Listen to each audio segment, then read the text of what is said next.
On our coaching call on Monday night, each woman was walking through and sharing what they have done or tried to do in the past to lose weight. Intermittent fasting, Weight Watchers, macro tracking, calorie tracking, not eating after 7 p.m., whatever they could do in any form to eat as little as possible.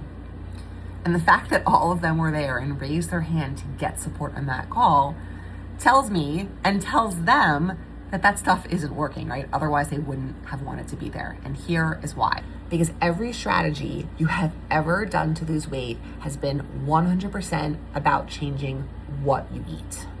More protein, more veggies, less calories, keto, less sugar. All of that is about changing what you are eating. But what you've never worked on changing before, because you didn't even realize you needed to, was why and how you are eating. What do I mean by the why and how? Here's what I mean.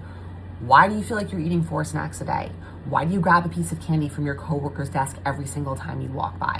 Why do you finish a meal and then immediately think about when the next one is? Why do you always finish the cold fries off of your kid's plate even though they taste like shit?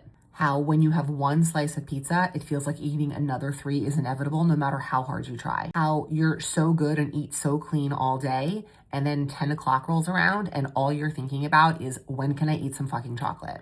Until you develop specific strategies to deal with those situations, not only is weight loss gonna feel impossible, whatever you're doing to try and lose weight is going to suck. You don't need to weigh your food more accurately, stop eating earlier in the evening, or cut out even more sugar.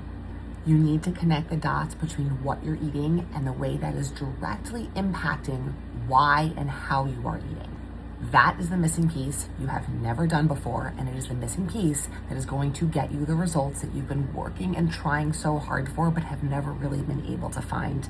And if you've been able to find them, you haven't been able to hold on to them. Here's an example that someone shared on Monday night. She's been doing intermittent fasting, waiting until noon or whatever time it is to eat. But then what's happening is, by the time noon rolls around, she's starving, which means she's eating way more than she needs or wants to, and is overeating beyond what her body actually needs. She feels totally out of control, and this is a perfect example of the what driving the how. In this case, the what is no food at all, and then that's impacting how she's behaving around food and how much she is eating, which is way more than she needs or wants to, and that's a huge reason why weight loss is feeling impossible right now.